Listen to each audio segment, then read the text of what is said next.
بسم الله الرحمن الرحيم. الحمد لله وكفى وسلام على عباده الذين اصطفى. أما بعد، قال الله تبارك وتعالى في كلامه المجيد: يريد الله بكم اليسر ولا يريد بكم العسر وَلِتُكْمِلُوا الْعِدَّةَ وَلِتُكَبِّرُوا اللَّهَ عَلَى مَا هَدَاكُمْ وَلَعَلَّكُمْ تَشْكُرُونَ. صدق اللہ العظیم. محترم حاضرین، بزرگان دین، عزیز ساتھیوں، دوستو، اسلام نام ہے پاکی کا. اسلام کا دوسرا نام پاکی.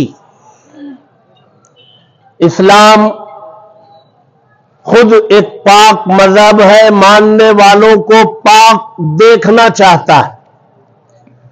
مذہب اسلام کی بنیادی کتاب قرآن مجید پاک. مذہب اسلام کو اللہ کے نبی نے پاکی کو آدھا ایمان قرار دیا. نماز بغیر پاکی کے ادا نہیں ہوتی، روزہ بغیر پاکی کے رکھا نہیں جا سکتا، اور زکوٰۃ کا مقصد مال ادا کرنے سے باقی مال پاک ہوتا ہے. حج بغیر پاکی کے کیا نہیں جا سکتا. پاکی کو آدھا ایمان قرار دیا. ایک تو وہ پاکی جو ہمیں نظر آتی، بدن کی، کپڑوں کی، جگہ کی، یہ تو ہمیں نظر آتی ہے. ہم بدن کو صابن لگا کر کے پاک و صاف کرتے ہیں، کپڑے دھلتے ہیں، لیکن جو چیز نظر نہیں آتی ہم اس کو کیسے دھوئیں گے؟ جیسے انسان کے اندر روح ہے، یہ روح بھی گندی ہوتی ہے، اور کبھی کبھی اتنی گندی ہوتی ہے کہ اس گندی روح کے نکالنے کے لیے جو فرشتے آتے ہیں، اس کی گندگی، بدبو اور سڑان سے وہ فرشتے اس روح کو ہاتھ نہیں لگاتے، بلکہ اس سے خود کہتے اپنی روح نکال کے حوالے کرو. اور روح پاک بھی ہوتی ہے، اتنی پاک ہوتی ہے کہ فرشتے آتے ہیں تو سلام کرتے ہیں، اللہ کا پیغام سناتے ہیں، اور روح نکالنے کی اطلاع دیتے ہیں، اور تکلیف کے کم ہونے کی بشارت دیتے ہیں، تب نکالتے ہیں. تو یہ روح تو ہمیں نظر نہیں آتی، اس کو پاک کیسے کیا جائے؟ جی، اللہ کے نبی صلی اللہ علیہ وسلم نے ایک حدیث میں فرمایا، دلوں کو زنگ لگتا ہے. صحابہ نے پوچھا کہ لوہے کو زنگ لگتا ہے، لوہا نظر آتا ہے، زنگ بھی نظر آتا ہے، ہم اس کو آگ کی بھٹی میں ڈالتے ہیں، زنگ دور کرتے ہیں. اب دل تو اندر ہے، وہ نظر نہیں آتا، اور اگر نکالیں گے بھی تو اس کا زنگ کیسے لگتا ہے پتہ نہیں. اس کو پاک کیسے کیا جائے؟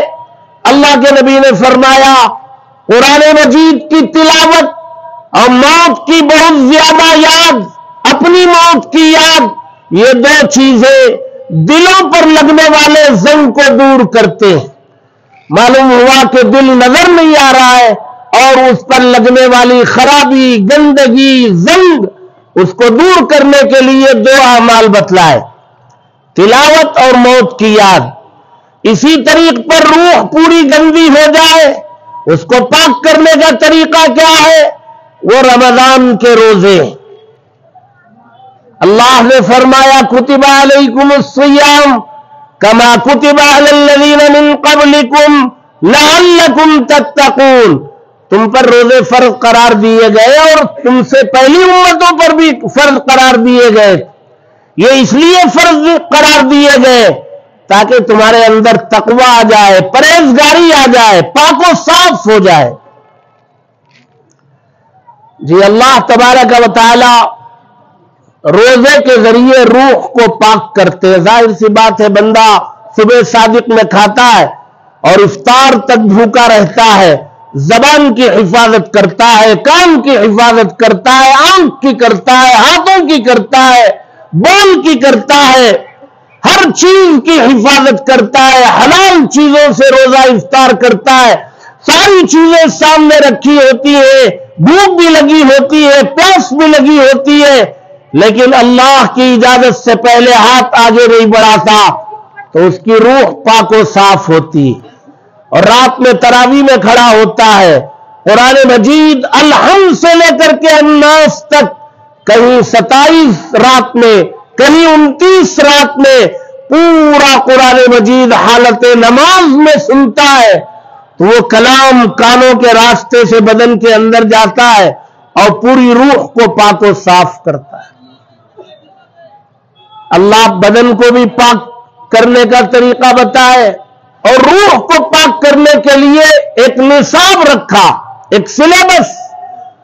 رمضان کا پورا مہینہ ایک نصاب ہے، دن میں روزہ رکھو، رات میں تراویح میں قرآن پڑھو یا سنو، آخری عشرے میں اللہ نے توفیق دی اعتکاف کرو، اعتکاف نہیں کر سکے تو 5 طاق راتوں میں عبادت کا اہتمام کرو، انہی 5 میں کوئی ایک رات شب قدر ہے، اور عید کا چاند نظر آ جائے تو لیلۃ الجائزہ ہے، بدلہ دیے جانے والی رات ہے، رات بھر عبادت کرو، اللہ سے مانگو۔ اور جب عید کا دن آ جائے تو چلے آؤ میدان میں، کھلی فضا میں، کھلے آسمان کے نیچے، اور رمضان میں اگر زکوٰۃ فرض ہے تو زکوٰۃ بھی ادا کر دو۔ بدن پاک، روح پاک، اس کے سارے اعضاء پاک، اس کے پاس مال موجود ہے، زکوٰۃ دینے کے بعد 3 قسم کے مال پاک ہوئے، سونا چاندی، مال تجارت اور نقد جو پیسہ ہے، یہ 3 قسم کے مال پاک ہوئے، باقی اموال پاک نہیں ہوئے۔ کہا عیدگاہ جانے سے پہلے صدقہ فطر ادا کرو، باقی سارے اموال پاک و صاف ہو جائیں گے۔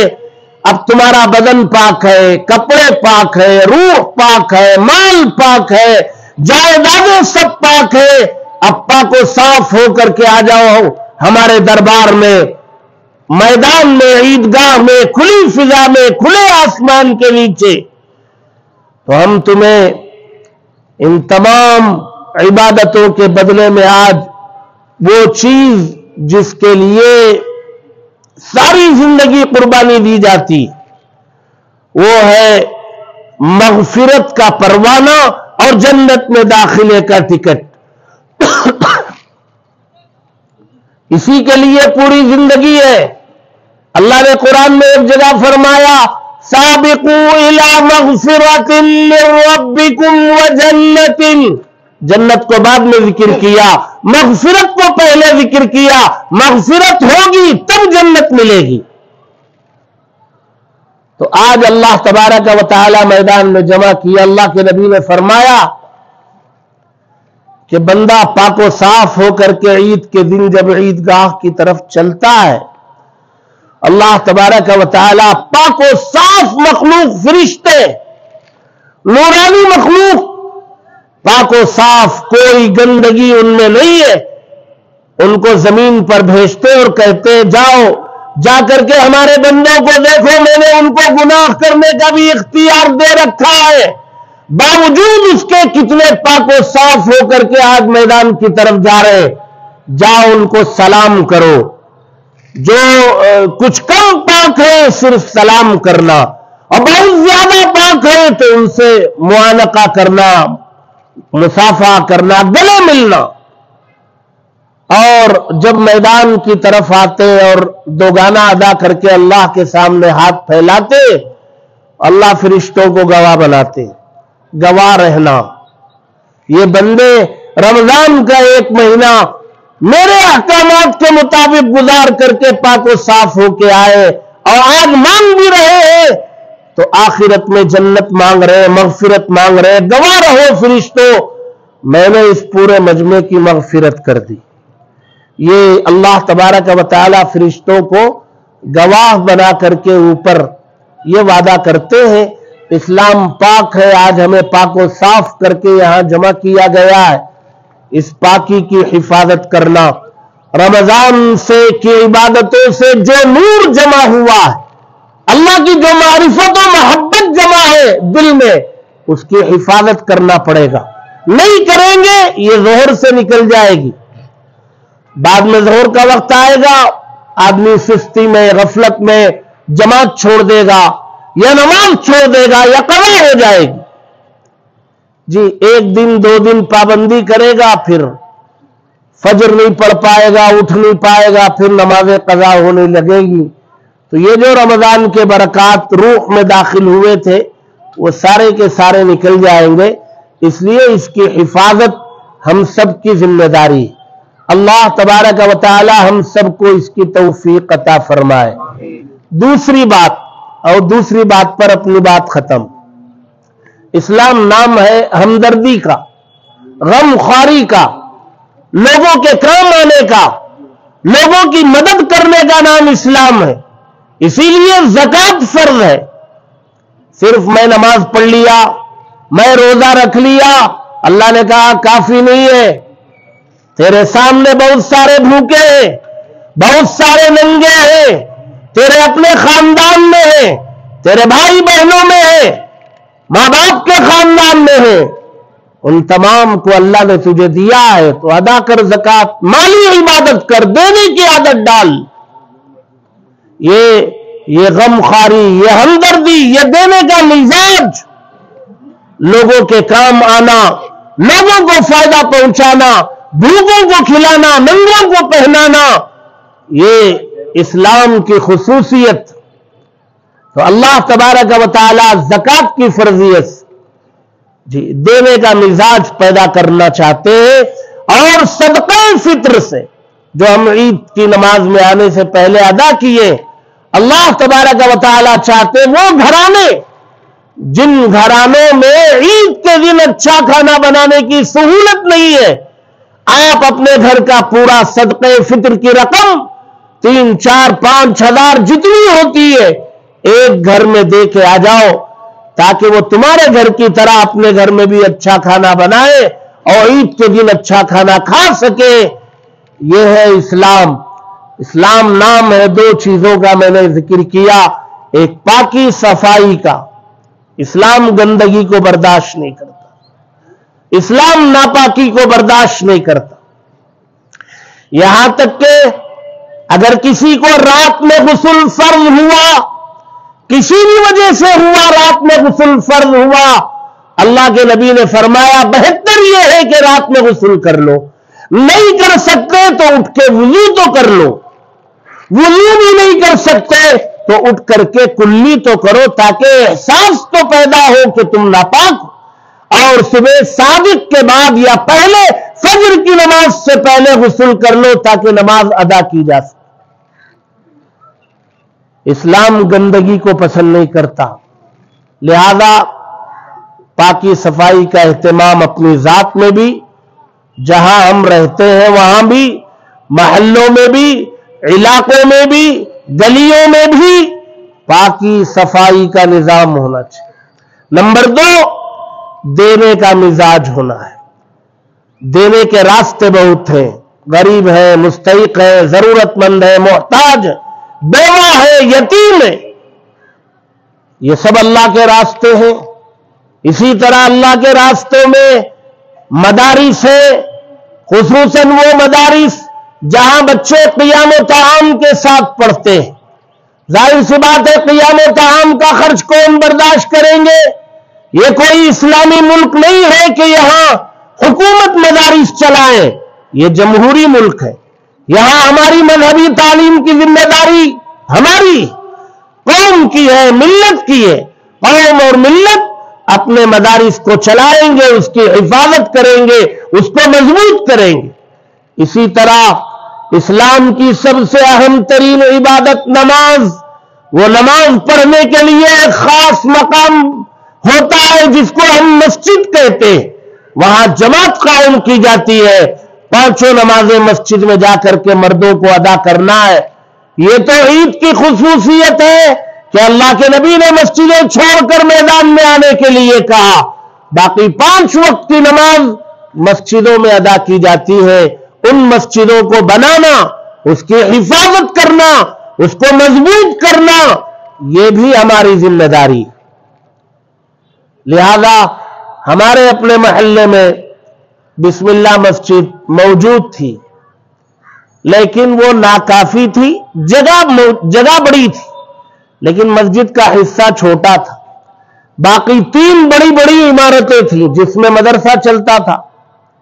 مسجد ناکافی ہونے لگی، خصوصاً عید بارات میں، وہ جمعہ جس میں سرکاری چھٹی ہے چھوٹی پڑ جاتی تھی، مدرسے کے کمروں میں جماعت کھڑی کرنی پڑتی تھی۔ تو مشورے کے ساتھ یہ ہوا کہ بھئی جتنی زمین ہے اس پوری زمین پر مسجد بنائی جائے، اور الحمدللہ 11,000 اسکوائر فٹ زمین وہ نکلی، اللہ کا فضل ہے، بہت بڑی زمین نکلی، اور اس کا ڈاکیومنٹ پورا پکا کیا گیا، اس کی تجدید کی اجازت کارپوریشن سے لی گئی۔ اس کا ڈاکیومنٹ بنانے میں، اس کے تجدید کی، رینوویشن کی اجازت لینے میں ہمارے ہر دل عزیز کارپوریٹر جناب رضوان نواب صاحب نے انتھک کوشش کی، اپنا سرمایہ بھی لگایا، وقت بھی لگایا، اس کا سارا ڈاکیومنٹ فائل بنا کر کے دی، مکمل کھاتا کندایا، اس کا جو کچھ ہے وہ سب ٹھیک کرا کے انہوں نے دیا۔ اب بنانا اس کی تعمیر کا مسئلہ تھا، اللہ نے اپنے ایک بندے کو بھیجا، وہ اللہ کا بندہ چاہتا تو تنہا پوری مسجد بنا سکتا، لیکن اس نے کہا کہ میں تنہا بناؤں اور لوگوں کو موقع نہ ملے اللہ کے گھر میں پیسہ لگانے کا، میں یہ نہیں چاہتا، سب کو موقع ملے، جو روزانہ 100 روپیہ کماتا ہے وہ بھی 1 روپیہ دے، جو روزانہ 1000 کماتا ہے وہ 100 روپیہ دے، لاکھ کماتا ہے وہ 1000 روپیہ دے، سب کو موقع ملے۔ لہذا ایسا کریں گے، اس کا بجٹ 9 کروڑ ہے، 6 کروڑ میں لگا لوں گا، 3 کروڑ قوم لگائے، سب کو موقع ملے۔ نیک خیال تھا، بہت اچھا خیال تھا، سب کو اپنے ساتھ شامل کرنے کا جذبہ تھا، ورنہ وہ اللہ نے ان کو بہت نوازا ہے، وہ تنہا بھی بنا سکتے تھے، لیکن دل ان کا بہت پاک، انہوں نے یہ جذبہ دکھایا تو اچھا بھی لگا، صحیح بھی تھا۔ تو الحمدللہ مسجد تکمیل کے قریب ہے، رمضان سے پہلے بہت کوشش کی انہوں نے کہ یہ مسجد تیار کر کے ہمارے حوالے کر دیں، نہیں ہو سکا تو 2-3 مہینے کا اور وقت لے لیا، اب انہوں نے کہا جون میں ہم دے دیں، اور امید بھی ہے انشاءاللہ، آپ حضرات دعا کریں جون میں بقرعید سے پہلے انشاءاللہ ہمیں وہاں نماز ادا کرنے کا اللہ موقع دے دے اور کام کی تکمیل کرا دے، وقت میں برکت دے دے اور کام مکمل ہو جائے۔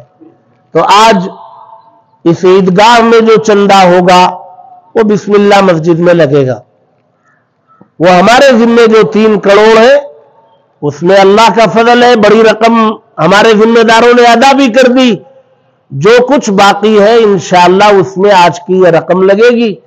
آپ سے گزارش ہے کہ آپ جاتے ہوئے آپ کے پاس جو ہے، نہیں ہے آج کل آن لائن کا مسئلہ ہے تو QR کوڈ بھی ہے جی، اسکینر وغیرہ بھی ہے، آپ اپنی سہولت سے اللہ نے آپ کو جو دیا ہے اس کی گھر کی تکمیل کی نیت سے آپ اس کو ادا کریں، اللہ اور دعا کریں اللہ تبارک و تعالی آج کے ہمارے اس جمع ہونے کو قبول فرمائے، رمضان کی عبادتوں کے ساتھ آج کی اس عید الفطر کی 2 رکعات کو بھی قبول فرمائے، اللہ تبارک و تعالی ہم سب کی مغفرت فرما کر پاک و صاف کر کے ہم لوگوں کو یہاں سے باہر نکالے۔ آخر میں ایک بات جو ہمارے خطبے سے الگ ہے وہ یہ ہے کہ انتخاب سروں پہ کھڑا جی، 26 کو ہمارا انتخاب ہے اور آج 11 تاریخ جی 15 دن 14-15 دن ہے، انرولمنٹ اب بھی جاری، آنے والے انتخاب کو ہلکا مت سمجھیے گا، ہماری آئیڈینٹی، ہمارا تشخص وہ آنے والے انتخاب میں منحصر ہے، چھپا ہوا ہے۔